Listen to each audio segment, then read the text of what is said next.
Welcome to Off Leash and Unfiltered. Trigger warning, I'm Katie Pepe, delivering the truth in dog training.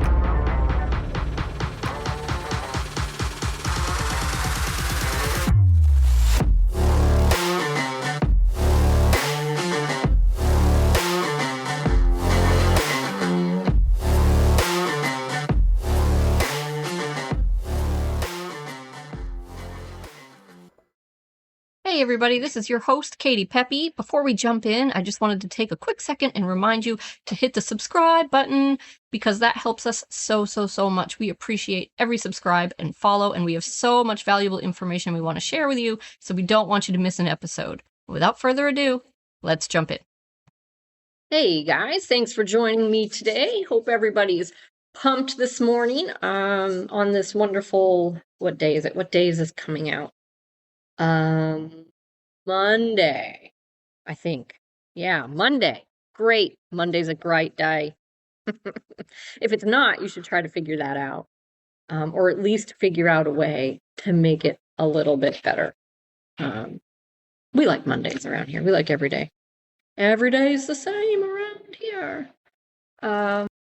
Yeah, so let's talk about your day and what your day looks like with your dog and how you make your days look like you're training, quote unquote, lessons, right? Because sometimes I'll get this question, and it's a great question. I actually really love getting this question, which is like, how do we take these training lessons and these things we've taught our dog, and how do we make them just part of our life? Like, how do we transition to actually using this training? And I think that's so great when people are being proactive about it and they realize that there's that aspect to it, because it's so true that if you carve out time to spend with your dog having these training lessons, like, that's great. Like, you're a very committed person putting in the time, the work, the effort, the consistency, all these things. But if you just have lessons with your dog and then the lesson's over and that's it, then that's what you'll get, right? Your dog will be more engaged and perform better during the lesson because school is in session. And so, to be honest, that's part of the reason that we use the very high level of structure that we use. So if you're familiar with me at all and what we do here, primarily we're board and train, but even in our private lessons, this is the recommendation that we give to our clients. Your dog should be in the kennel whenever you're not working with them. If you're not with your dog doing something, even if that something is playing or going outside to get some exercise, going for a walk, but also training, obviously, then your dog's in the kennel. No, not forever, but for now. And that's part of the magic, if you do that, is your dog doesn't, your normal life, your old life, it's over now. Right? So if you do this, it helps to give you a very clean-cut transition from, like, this was our old life where things were a little crazy and you didn't really listen to me and you had all these bad behaviors, whatever it was with your dog, to transition to things are different now. Right? Because here's the thing, it's going to take you a little while to teach your dog the things you want to teach them and to eliminate the behaviors that you want to eliminate. And so if you have your dog out of their kennel, just running around doing whatever they want in the house, even if they're a good dog, right? I'm not talking about bad dogs or dogs with like bad behaviors that are, like aggressive dogs or highly reactive dogs. Any dog at all, right? No dog's perfect. The point is, if you have them free roaming, autonomous, doing whatever they want to do, then of course they're going to do their old behaviors. Right? But if you're willing to say, you know what, this is a marathon, not a sprint, it's worth the sacrifice right now for what it's going to get me later, I'm going to go ahead. I am going to go all in with this structure stuff that Katie talks about.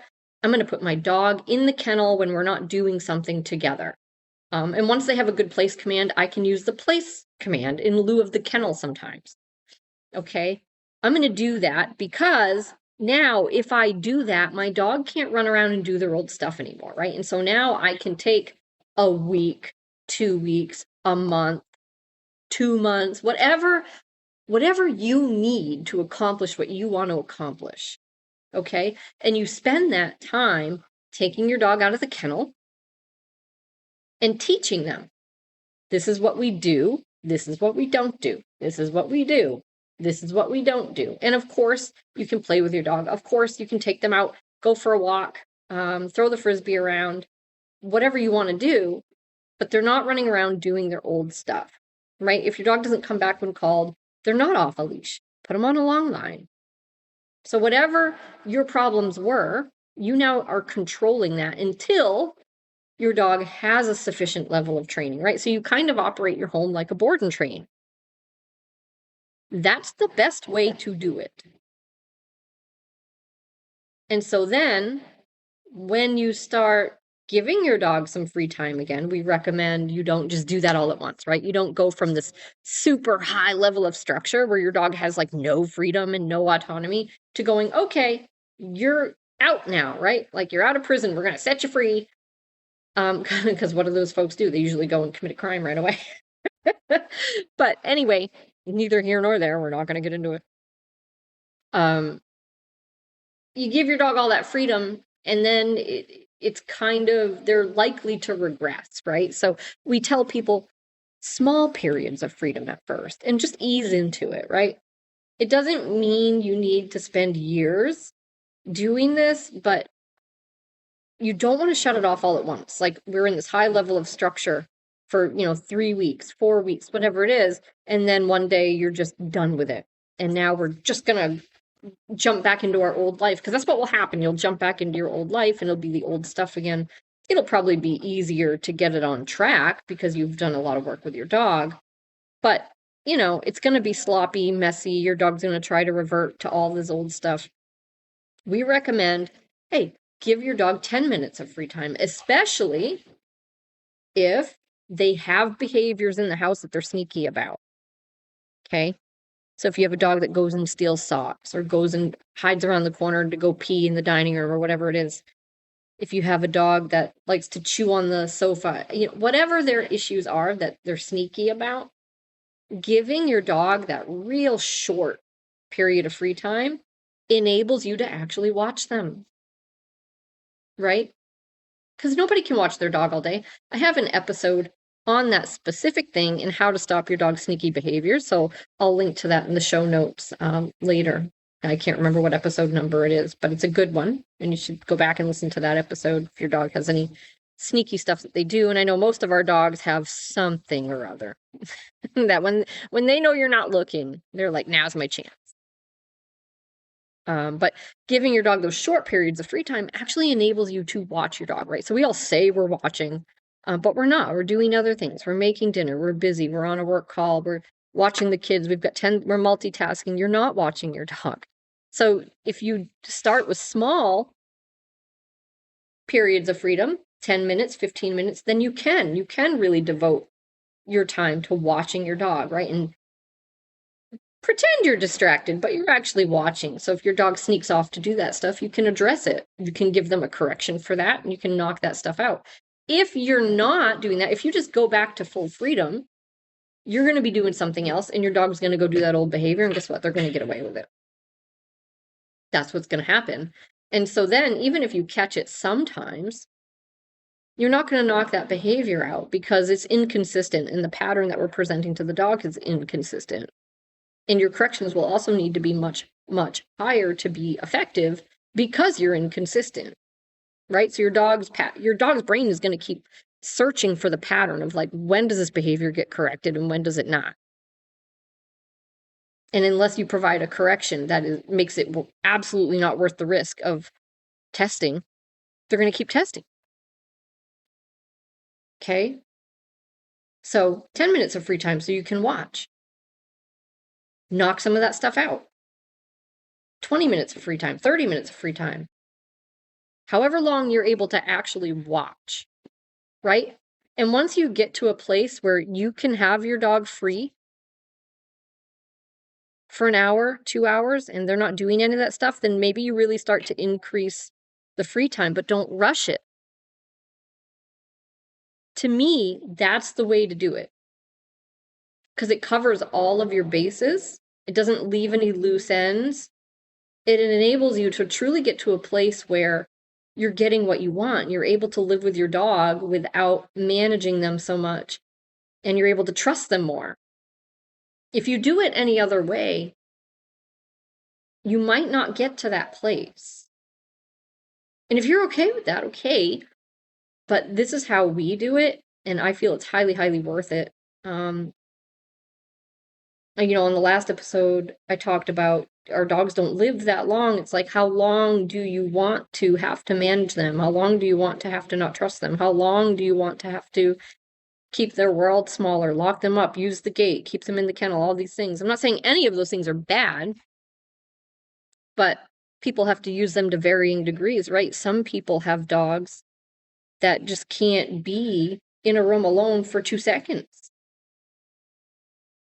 So whatever it looks like for you, like, you have to decide. But if you do it this way, it's almost foolproof, which is why we love it. And there's so many peripheral valuable things that you get out of it as well, using that structure and using your kennel, which I won't go into because I know I talk about it all the time. But more kennel time for a little while is probably not a bad thing. And it enables you to really control every single interaction with your dog. Every time they come out of the kennel, you're engaging with them. So you're really strengthening your bond, your relationship, your relevance, right? Your dog's going to become so much more tuned into you too. But every time they come out of their kennel, it is to shape things. It is to give them feedback. This is good. I like this. Reward this. This is not good. I don't like that. It's a correction. Right? So your dog is literally spending 100% of their time outside of their kennel learning how to live with you, learning how to live in your home, learning how to walk in your neighborhood, learning how to behave when people come through your door, whatever the things are you want to teach your dog. Instead of, my dog runs around, does whatever they want all day, they're not rehearsing calmness, they're not rehearsing controlling impulses, they're not rehearsing staying engaged with me. They're just doing whatever they want, and occasionally they're getting away with stuff I don't like because I don't see it. Can you see how that is way, way less effective?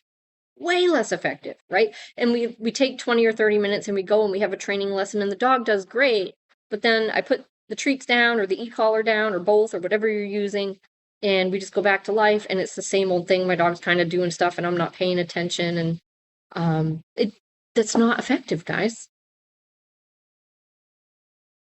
So use your kennel and use your structure while you're shaping what you want, and then move into slowly increasing freedom with supervision. And then you'll organically come to a place where your dog is just good, right? They just listen to you. They don't get into trouble. They don't look for trouble, and you'll be able to trust them. Now, is that true for all dogs and all levels of trust? Like, do you have a dog where you'll be able to leave the house and they can stay out of their kennel for 5 hours, 6 hours, 8 hours and not get into trouble? I don't know. Every dog is different. Right? But the point is, this is how you will get the best possible results for you and your dog. So that's what I recommend. However, I think the most important thing, especially, let's take my clients that are doing private lessons that aren't doing board and train. I still recommend that process to them. Most of them don't do it, I'm sure.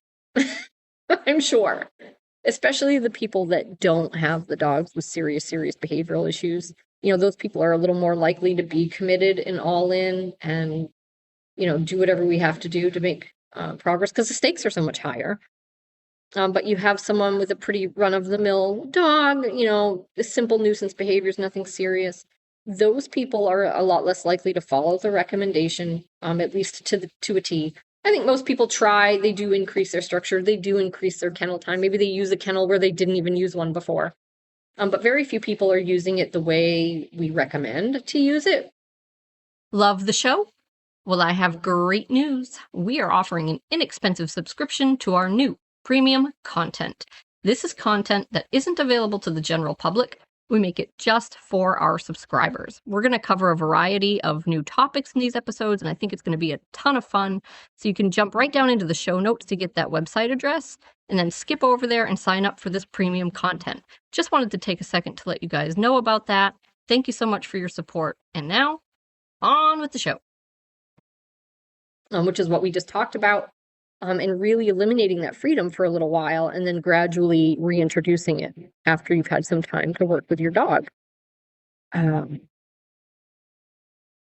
Let's say that you're coming in and you're saying, oh, yeah, Katie, I'll do that. Wink, wink. And you go home and you're using your kennel more, but you're not using it all the time. Or using a high level of structure all the time, like we kind of tell you to at first. You're using it when you're gone, right? You're using your kennel overnight when you're in bed. And during the day, you might have a period of time where you put your dog in the kennel, but it's for a couple of hours just for the sake of building the coping skills like we talked about. And other than that, your dog is kind of loose and free roaming, and he's pretty good around the house, so you don't have an issue with that. Okay, so let's say you're that person. If you want training to become just life, then you really need to be all over it. First of all, you don't want to stay stuck in quote unquote lessons, right? So it's like, yes, you will have to carve out time and work with your dog to teach them something new. And I think the biggest reason people get stuck in that mode is because they never shift gears from teaching something new to expecting something that's known. So I'll say that again. You carve out time and you teach your dog something new. Okay, but after you've done that, and I don't mean one lesson, I mean several lessons, several days, weeks, however long it takes for your dog to learn this new thing. Once you've taught them something new, you have to eventually graduate from kindergarten and start expecting it. So until you make that shift from teaching something new to expecting something that they know, right? Because you've already taught it, they know it. You make that shift, then it becomes part of life, right? You can actually use it. So, for instance, I teach my dog the place command, okay? I spend 10 or 15 minutes a couple times a day working on the place command. We're a week into the training. My dog knows to get on place when I tell him to get off when I say break. He's been working for food. We've started working with distractions. I've started mildly disagreeing with getting off the place cot when there's a distraction, right? But he'll still make mistakes. He's not perfect. And we've done lots of that. It's like, okay, well, at some point you have to just put him on there in real life. And no, he's not going to stay because you haven't taken that step that says, this is not negotiable. You have to stay. Right? So when you do that is up to you. Your dog has to understand the thing you're asking before you start correcting him for non-compliance. But if you never make that jump, then it will never work in real life. Your dog will never stay there because there's no reason to. Unless you have a dog like Draco. If you just look at him, he's like, oh my God, I don't want any trouble. I'll go back to place. I'm just kidding. You should never do that anyway. You should never threaten your dog with a look. But I'm just saying he's that soft and sensitive. Like he really does not like it when you disapprove of his behavior. Which is great. We love that. We love Draco. He's awesome. But yeah, I think part of the problem people have is not making that shift from this is something new we're working on to this is something you know and I expect it. Right, but even during that middle phase where your dog is still not 100% fluent, still needs some help, still needs some guidance, You got to use it, guys. You got to use it. And I'm going to go back here because it's hard. If you do it your way, okay, where your dog has all this freedom, it's much harder. Here's why. Because during that messy middle phase where your dog is starting to learn this new thing, right? But you're not quite to the phase yet where it's non-negotiable and they're just corrected if they don't do it. During that middle phase, that's going to be hell on your actual life because you need to give that attention to your dog, right? You can't put them on place in real life and just expect them to stay there if they haven't had the training yet. They're not going to, right? And so now you're basically forcing yourself to try to train your dog during your real life while it's happening, right? So if you say, oh, I'm going to put my dog on place, and then someone happens to come to the door, and you're in that middle phase of training with your dog, okay, well, now someone's at your door, but you have to address your dog with whatever feedback and whatever guidance necessary, and you've got someone at your door, like in real life, who's waiting for you. Okay, and that's your fault because you didn't want to use a high level of structure where you're controlling the environment. Not that that couldn't happen, right? Because it could be that you are using that high level of structure and you're in the middle of a training lesson with your dog and life happens and someone comes to the door. But here's the difference. When it happens in that instance, you're already engaged with the dog. You're prepared, right? If you're e-collar training, you've probably got your e-collar remote with you. You're not in a position where you're doing 10 different things at once. You don't know where your remote is. And you're like, fuck it, I'll deal with it later.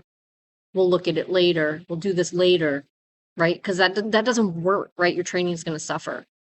So even though real life can always catch you off guard, there's a big difference between it catching you off guard and you're still able to address it and deal with it in the moment like you're supposed to for the benefit of your training versus real life catches you off guard and you let everything slide because you're overwhelmed in the moment. And you will be, right? Because you weren't focused on dog training when this all went down. You were focused on answering the phone and the door and the smoke alarms going off and dinner's burning and the cat got outside, whatever it is, right? You've got 10 things going on at once. You're engrossed in a project. Someone comes to the door. The last thing on your mind was dog training. And then life happened. So that's kind of the difference. When you use the high level of structure, it just gives you cleaner results because it gives you cleaner training. It makes everything easy. Here's what people don't realize. They fight it and fight it and fight it, but it makes everything easier for them. The results will be better, not just because the dog is focused on you, but because you're actually focused on the dog. So don't get it backwards. Using that high level of structure allows you to have a level of control over the environment in your training lessons that you just won't have if you're just trying to do your training organically in real life, right? Because things are going to catch you off guard all the time unless it's a training lesson, right? So real life isn't going to wait for your dog to be trained, I guess is my point. It's just not going to wait, right? So let's say you don't want your dog to jump on people. And so you've listened to my stuff and you're like, all right, I'm going to set this up. I'm going to have so-and-so come over. My dog's going to jump. I'm going to say no. I'm going to correct them. And you do that, but it's your first time doing it. So maybe you weren't quite high enough, right? Maybe it looked good in the moment. Dog stopped jumping, but you weren't quite high enough. So now the dog is going to do it again. And the next time someone catches you off guard, they come to your door Dog jumps, you're totally unprepared for it, you don't know where your remote is, or maybe you just don't feel like you can go get it because it's a service person and you know what I mean, you don't want to be rude and walk away and all this stuff. And it's like, okay, well, that is happening because you didn't want to use the high level of structure, right? So that's the price you pay. It's okay, but it's going to be a lot harder. It's going to be a lot messier because real life isn't going to wait. It's going to happen. So while your dog is outside of the kennel or off their place cot or whatever the case, they're not in structure, they're not controlled, they're free roaming, they're autonomous. Life is going to happen and your dog is going to respond to it. And you either give them the appropriate feedback, good, bad, or you don't. And I think it's just obvious that there will be lots of times that you don't. Because real life is going to take precedence over your dog training. So your dog training is going to suffer. And so that's the long and short of it, guys. My advice, use a super high level of structure while you're working on things with your dog, and then slowly filter in the freedom afterwards. But if you don't, then I think you just really need to not stay stuck in doing those short lessons forever. Once your dog knows it, you have to start just doing it in real life. And then you have to be prepared to address things when needed, when real life catches you off guard, and just understand that it's going to. And so I also think a key piece to your plan needs to be, I'm not going to ask my dog for anything in real life until I know he can do it. Doesn't mean he won't make mistakes, but they'll be rare, right? I know he can do it, and I know that I can address it efficiently and move on. If you're not to that point yet, then don't ask your dog for those things in real life. Don't put yourself in a position where your dog is going to, you and your dog are going to get caught off guard. Mistakes are going to be made and you can't address it. Don't put yourself in that position, right? It's like, just like any other time, this applies all the time. Even after your dog is well trained, it's like, don't ask your dog for something if you're unable or unwilling to address it properly, right? Because you're going to shoot yourself in the foot. But so this becomes especially important when you're in the training process with your dog, right? They're not even fluent at something yet, or you haven't gotten to the phase of training yet where you're holding them highly accountable, right? Where there's truly a negative consequence for non-compliance. If you're not to that stage yet, and you're going to ask your dog for things in real life, it's going to be super, super important that you're ready for your dog to make those mistakes and for you to be able to address them. Is this making sense? I feel like I'm not articulating it super well. I'm just kind of babbling on about this, but I think the key takeaway here is you can train your dog however you want, right? Maybe you use this high level of structure, which I recommend, or maybe you don't. But the bottom line is, if your dog makes mistakes or defies you, whatever the case may be, doesn't matter. If your dog isn't doing the right behaviors, the feedback needs to come.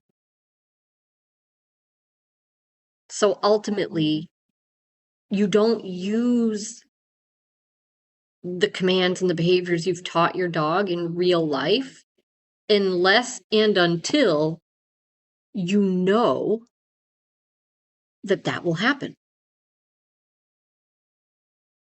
But in addition to that, I also recommend that you get to that phase as soon as possible. Otherwise, you'll just stay stuck in kindergarten with your dog forever, right? You'll be carving out 10 and 20-minute sessions and working with your dog, and that will just be your life forever. You'll never transition right? So you have to actively do the training and move them through it and advance them through it to the phase where you're actually holding them accountable. And then that's when it becomes easier to actually make it part of your life and actually ask them for things in real life, because now you have recourse when they don't do it, right? And they know how to respond to that because you've done it with your training. But if you stay stuck in kindergarten with those really short lessons each day, your dog will only listen during those short lessons, right? Or the opposite. If things are very loose and casual at home and your dog is free all the time and you're trying to use these behaviors during the day before your dog is fully trained, and then they're making all kinds of mistakes and you're not addressing them, that's not going to get you there either. And you either prioritize that training or you don't. And if you don't, then it will suffer. Because you can't have it both ways. If your dog doesn't get the right feedback from you, that will reflect in their behavior, right? So, I mean, I think it could be a strength. It could be an advantage to do it that way, but only if you're super committed to getting right on top of things when your dog needs the feedback. Because if you don't tell them, then they don't know, right? Everything stays wishy-washy and negotiable or whatever because the feedback isn't coming in when it needs to because you're preoccupied with real life. So you can see how that's just much more difficult, but yeah, that's what I would say is don't stay stuck in those short lessons. Carve out the time, say, okay, we're going to take a few days, we're going to teach you the place command, we're going to take a few more days, and we're going to start working with distractions, and I'm just going to start leaving you there, and I'm going to let life happen. And when life happens, if you need feedback, I'm going to give it to you. I'm going to tell you, good. I'm going to tell you, no, correction.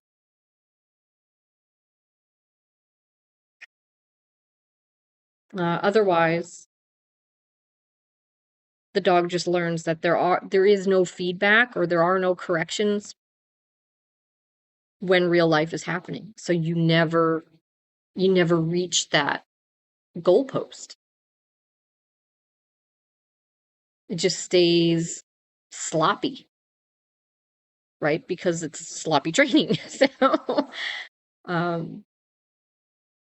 definitely takes a very high level of commitment to prioritize dog training over real life sometimes. I think that's hard. And so my recommendation would just be to not do that and to keep your dog put away until you know they're at a point where you can trust them, or at least you're at a point where you just hold them accountable and reset them.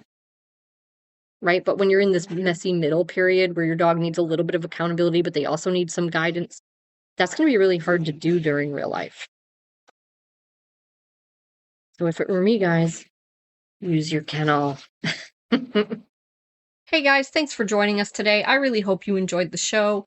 If there's a specific topic you'd like to hear discussed, you can send that to me directly via email or fan mail.